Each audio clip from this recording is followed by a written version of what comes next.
2022 Olympics. And Treasurer Josh Frydenberg joins us now from Melbourne. Treasurer, good morning to you. You finally got something right with the States. Nice to be with you.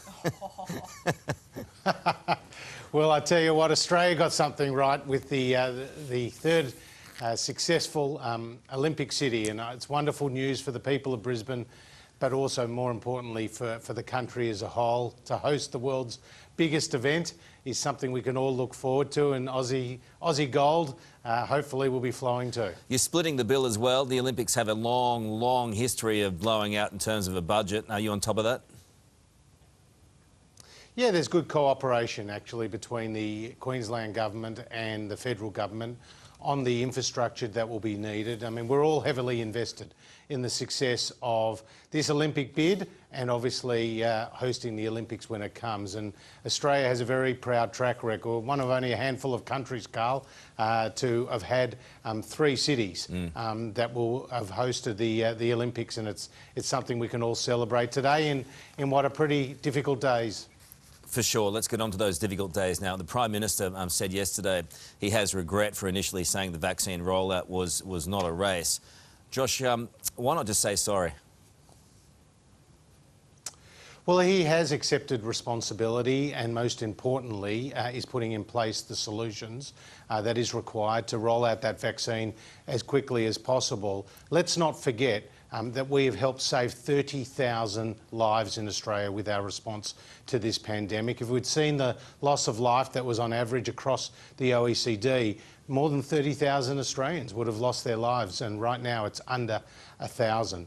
At the same time, our economic recovery has been a lot stronger and faster than nearly any other country in the world, with 1 million jobs being created. But no one is glossing over the fact that right now, more than 13 million Australians are doing it tough, really tough. Businesses are closed, kids are being homeschooled, families are apart, and my empathy goes out to those people. But the good news from yesterday as well was that we hit the 1 million mark with the vaccine doses over the course of a week. The first million, Karl, took 45 days. The last million has taken 7 days, and that number will only shrink in the weeks ahead. Look, people are angry, people are frustrated. The PM won't say sorry. Are you prepared to say sorry for the rollout?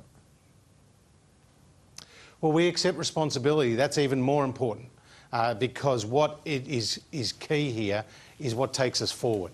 And our focus is on ensuring as many people get the jab and that we can move through those stages of reopening that the Prime Minister laid out through National Cabinet and got the states' agreement to. And the Doherty Institute's doing that important work. But no country is doing it easy, Karl. Yeah. I mean, the UK, yes, they're turning up at Silverstone, yes, they're turning up at Wimbledon, but they've had more than 130,000 deaths. Yesterday they had 50,000 cases and 94 deaths. Now, we're going to have a hard conversation in this country in the weeks and the months ahead as to how we open up and the impact that opening up will have, particularly on those people who haven't had the vaccine. Sorry seems to be the hardest word though, right?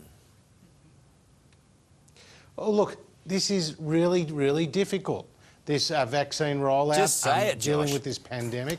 But we have to, well, accepting responsibility. And of course, we wanted the vaccine rollout to be faster than it's been. That's the key going forward. I'm sorry for every day that Ali has to work with me. I'm sorry. So am I. I'm sorry. Just say it. Yeah. It's not hard. Well, I'm sorry for her too. Okay. There you go. Let's talk about the economy. The September quarter will be bleak. Will we definitively avoid a second recession? I mean, we look to be heading towards, as opposed to a V-shaped recovery, a W-shaped recovery. Will we avoid recession again?